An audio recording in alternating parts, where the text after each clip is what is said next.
how do you examine what are the indicators? What tells you you're doing a great job?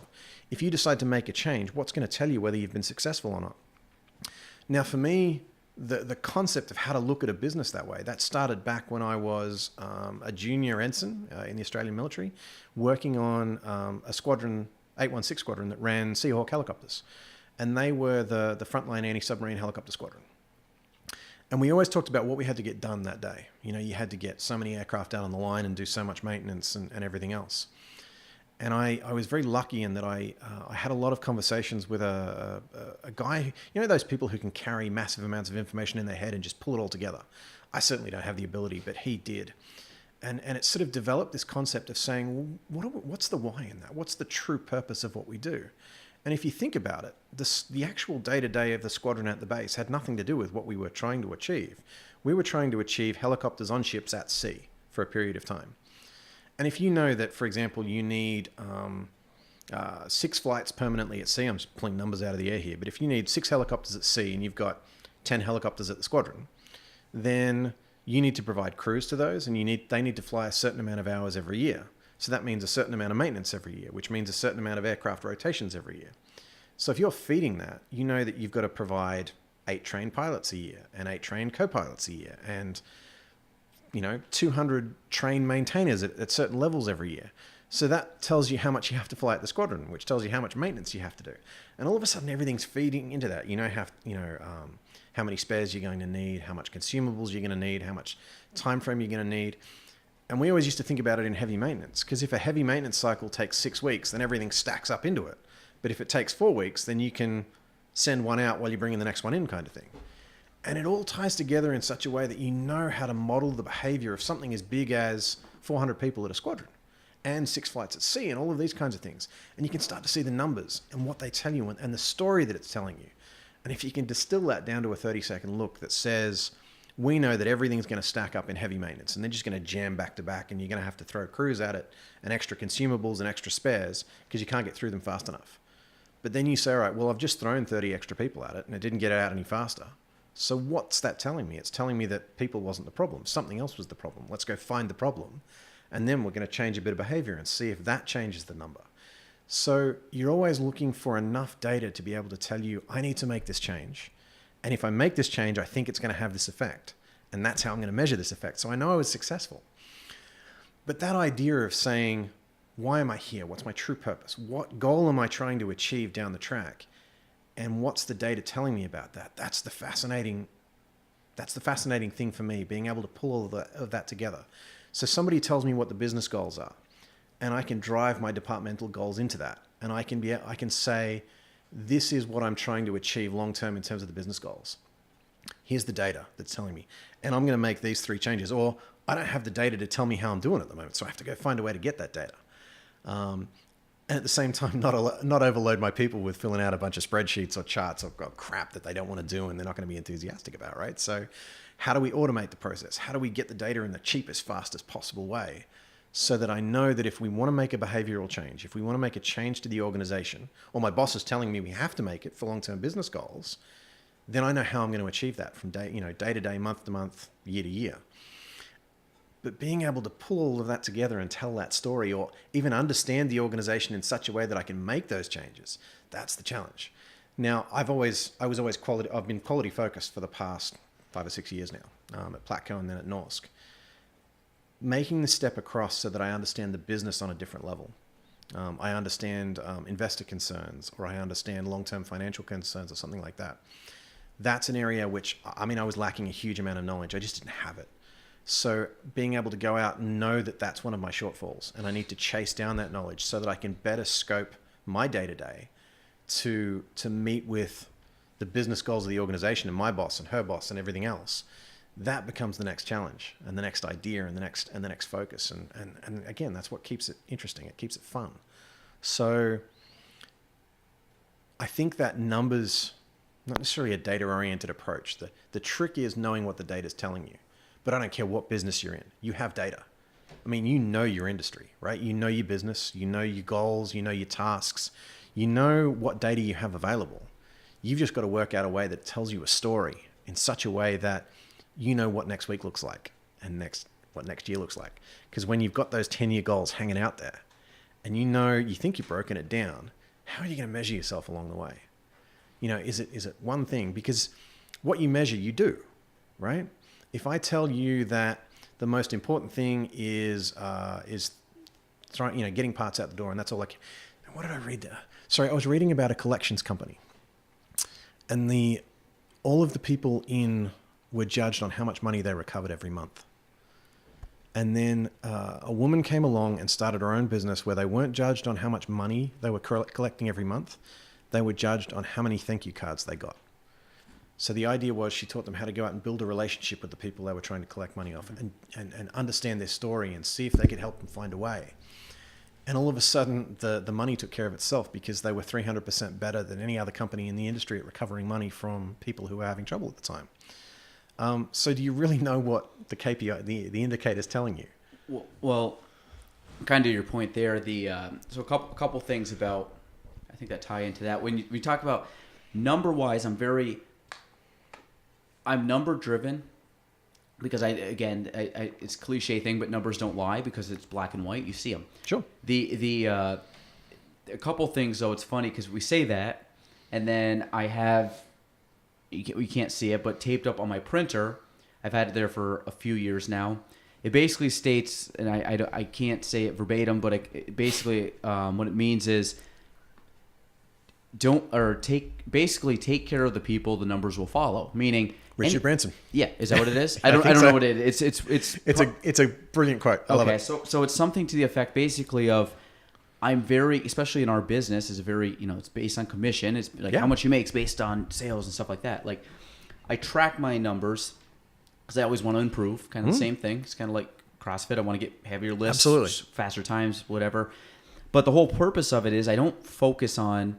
I've had clients tell me, well, are you working for us? If we end up buying at $10,000 more, wouldn't you make more money? I'm like, it's marginal, the amount I would make more. And at the end of the day, I always tell them, like, well, if you're not willing to go up to 10,000, then I don't make that money anyway. So I'm always looking at what's the best for the client. I really could care less. I don't even, to be honest, I have no clue how much I'm going to make on any deal ever. Like, it's just like, to me, if I can get an accepted offer, it's good, it's what you want, then that's fine. Like, and by having that approach, I've been able to grow my business pretty exponentially over the last few years, but there's nothing on there that's driven by my bottom line. I couldn't tell you how much money I'm going to make this year. I could care less. Like, I mean, I do obviously for living expenses and stuff, but I'm not working because I wanted, none of the numbers I ever look at is based off my income. It's always based off of how many people can I help, and numbers that you've got different measurables, and things that tell the success of your business that aren't necessarily the bottom line. Exactly, and it kind of like your thank you cards. Like I don't track my thank you cards, but guess what I do? I have a bunch of them stacked up there, and I got a bunch stacked up. I keep every thank you card I've ever gotten, and part of it is because it's kind of validation of what you do. Sure. But the other thing we talked about, there's certain numbers that I'm a big believer in. Not everything. There's ROI, but you can't track every ROI of every business, of everything you do in a business. Yeah. And I'm sure people have seen, take our Kavanaugh shirts, take our Kavanaugh hats. I don't know. We just had St. Platty's Day this past weekend. So a bunch of people that I know that had my shirt wore it this weekend. And I'm encouraging, if anybody's listening to this, and I'll put this out on social media, but this is the perfect week if you're going to wear the Kavanaugh shirts to wear them. And especially this St. Patrick's Day falls on a weekend. So, but the cool thing was, what's the ROI of those people wearing the shirts, and all of a sudden they post it on social media on their own page. Of course, I'm going to post it, but they post it, people see it, and then they see. I don't know what the ROI of that would be. I do know 2 hours before you got here, or an hour and a half before you got here, this kid calls me up, and I go, well, how did you... He goes, hey, I'm looking to buy a home and I need a realtor. I said, cool, great. Like, I love those calls. But I said, hey, how'd you hear of me? Who told you? He goes, well, I've just been seeing all your stuff on social media. And I've seen like Facebook and things like that. I don't know the kid. But what's cool is that what I'm able to do and project out, that's what I talked about, the snowball effect. Was that happening 4 years ago when I started? Heck no. But I'm starting to see almost weekly now that this is happening. But it's from little efforts constantly over time, where I don't know what my ROI 3 years ago, 2 years ago, a year ago, by posting a video or doing a thing or saying thank you to somebody or responding to somebody or doing something nice for a client that I had no, or doing something nice or giving information to somebody that is not looking to buy or sell or might not even use me in the future. But what's the ROI? Maybe they don't use me, but they tell all their friends from now on to use me because I was so helpful. I don't know what the ROI of that is, but I do know that it will be strong once it comes. But so there's certain things, a very numbers driven person, but I'm also equally just reliant on just karma, the serendipity of what's going to happen just by me putting forth positive actions and energy out, that it's just going to come back hopefully tenfold. But I don't do it for, I'm a very just, I'd rather exude positivity than negativity, but it will come back. You might not be able to measure that, but you can see it when I it can comes feel back it. to you. I know and it's somebody there. walks into your office and says, you know, a friend of yours from CrossFit recommended me, or I saw your stuff on social media. You know that the actions you're taking, and as you say, the positivity that you're putting out there is very much coming back to you because you see it. I mean, you might not be able to measure it and say, you know, 15 of my clients came from this particular source, but you know that, you know, when somebody's walking into your office, you get to know your clients, you get to have those conversations. I mean, I can't imagine, you're a big part of their life. You're helping them get their home. This is where they're going to live for a long time. And that's a big deal. So I can't imagine you'd ever be in that position without, you know, getting to know quite well those clients and their interests and their goals and pursuits and dreams and all those kinds of things. So, I mean, it can only come back to you in positive means, can't it? But you could feel it. You could see it. Oh yeah. Yeah. No, 100%. And if there's a way that I could 100% track that, I would, but I kind of like the unknown a little bit. Like it kind of makes it fun. I imagine there's a huge amount of unknowns, you know, when it comes to real estate, because I mean, it's such a, I mean, there's so many subtleties to it. Yeah. And I imagine that, well, for want of a better term, there's almost an art in what you do. There is, in certain aspects of it, there is for sure. And it's about, you know, responding to a client's needs or seeing what they might want. I mean, I do own real estate. I do own my own house. I was very lucky in that, you know, again, a really good friend of mine through CrossFit was the one who helped me get that house in the first place. But again, knowing how to nursemaid a nervous Nelly buying his first house in America, there is an art form to it. And there is an art form in being able to read people and to see people and to see what's in front of you. And again, I don't have that talent or ability or anything else like that, but the fact that you're successful in what you do and you're growing in what you do suggests that your talents do go towards that. So, you know, like you say, I mean, it may not be, I'm not talking necessarily about, I've always had the opportunity to measure data in hard numbers. Not everybody has that opportunity, and obviously you're not necessarily in that position, but I bet you can measure it in your own mind. I bet you can understand the impact that, you know, your social media presence or the kind of comments you hear from, you know, I was talking to this guy and he said this about you, and therefore, you know, it's something that's come full circle. Yeah. You've got to be able to see that and measure it in some ways. There's a lot that I can't measure, but the thing, like if I, you know, going to a networking event and someone comes up to me to introduce themselves to me, like that's kind of cool because 8 years ago, if that was reversed, nobody knew who I was, and I was the one going up to people. So now it's kind of, it's start, but again, it's small tidbits. It's not all the time, but it's like a person here, a person there. But it's the validation that'll be like, okay, like I'm on the right path. It's not there. It will never be there, but it's always a building block. But it's interesting, isn't it, what you said before about, you know, that karmic effect, that positivity being a force multiplier. Actually, it might be Colin Powell. I can't even remember anymore. But you go to a networking event and you're not doing it because you want to make a connection. I'm sorry, I shouldn't, how do I put this? You go to a networking event or you have this group of incredible friends. I mean, obviously you've had a lot of people on your podcast who are part of the Adirondack Young Professionals. Yeah, good crew. It's an incredible network and a great crew that you guys are putting together. And an incredibly talented bunch of people, but you're not necessarily doing a quid pro quo thing, about, you know, a set of favors. You know, you don't go to somebody and say, you know, you're having a conversation about something and you talk about, I don't know what it happens to be, recruiting. Say, oh, I know the guy at ETS. Or, you know, you're talking about, you know, Matt Craig, mortgage broker, right? Yep. Mortgage broker? Yeah. Yeah. Well, also owns his own farm. There you go. Matt Craig, Craigcast. Check him out. Friend of the podcast. So if you're talking about somebody like, you know, you might make a referral to him, but because you know that he shares your values. Yep. And he is going to provide a quality service that you would hope your clients become part of. And you might not get a sale out of that. You might get something completely different out of that. But at the same time, it's developing that network of people and people around you that share your values and share your characteristics and everything else. So you're right, that pushing yourself out there in that positive way probably does bring a lot back to you. Well, I think the biggest one we've always talked. I just had Ryan Lee, who is the president of Adirondack Young Professionals, on last week, and what was cool about that and what we've talked about was, like, I went to the Chamber Ski Day the other day, and I skied with 4 people. I know all 4 very well, but it's funny, like, we've just become good friends, where I don't think I met anybody at the networking event. It was just more of, like, it was fun to go do something that we normally don't get to do all together, which was fun. It's like almost like going on a field trip with your class back, you know. Sure. And so we kind of got to play hooky for a day and go out and have fun. But, like, those people are good friends, so I don't even look at them at, like, business. I mean, we were sitting there just, like, you know, busting each other's balls and having fun and having a good day.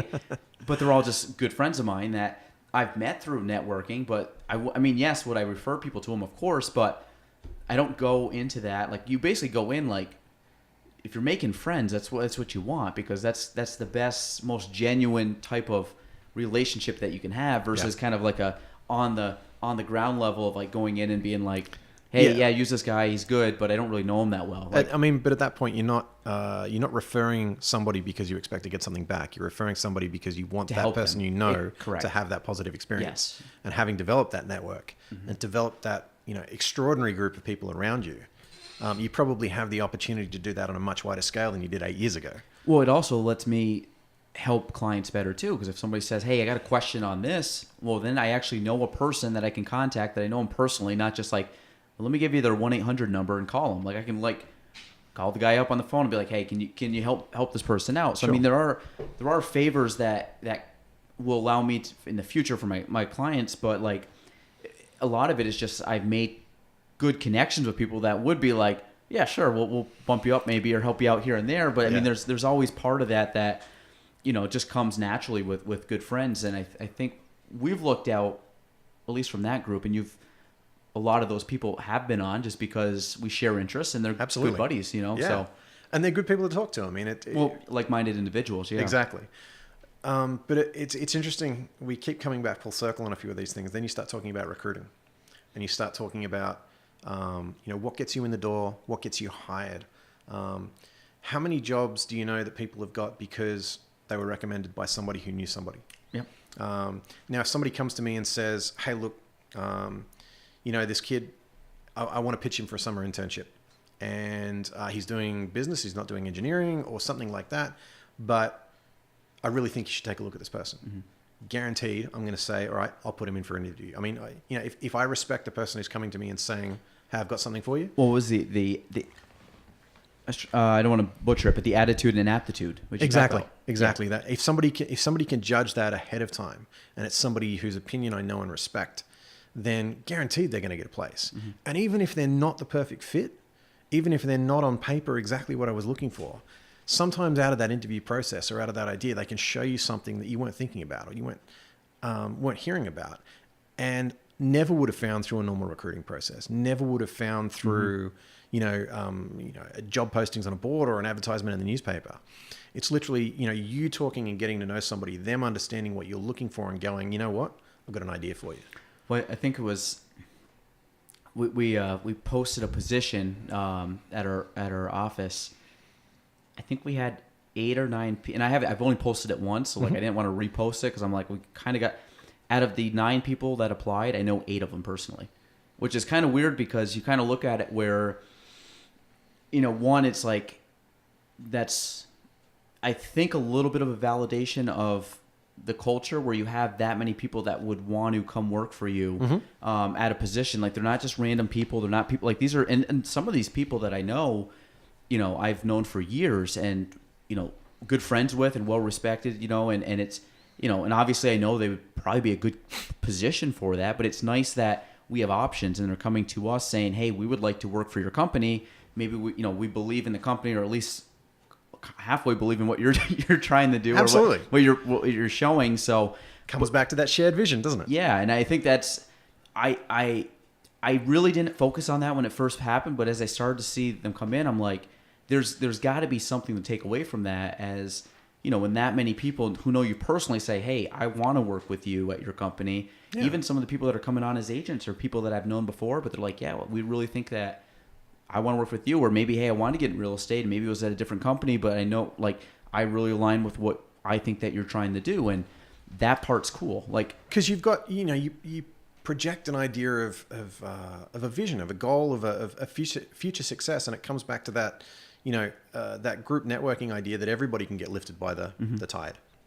So if we're all doing good things, I'll show it to you later. You just read one of my quotes up there. A rising tide lifts all boats. Yeah, there you go. That's a good one for the Navy guy right Indeed. here. So there you go. No, but I mean, it's that concept, isn't it? If we can all be part of, you know, a shared vision, a shared goal, we might not necessarily be doing the same things. We might be in completely different businesses, but as part of that, you know, as part of the success of the region, as part of the, you know, the things that move Plattsburgh forward, or, you know, your region forward, or your group forward, or whatever it happens to be, people want to be a part of that shared vision. So I always look at, so my wife works at the Strand. She's the deputy director there. And I always look at what they're trying, the vision they're trying to bring along, you know, classes and shows and, you know, the art gallery openings that always happen, you know, bringing something different to Plattsburgh, bringing, you know, a different kind of culture, you know, something that was not normally seen, or something that we want to grow, something that lets college kids and you know, art students explore something they might have had to travel for.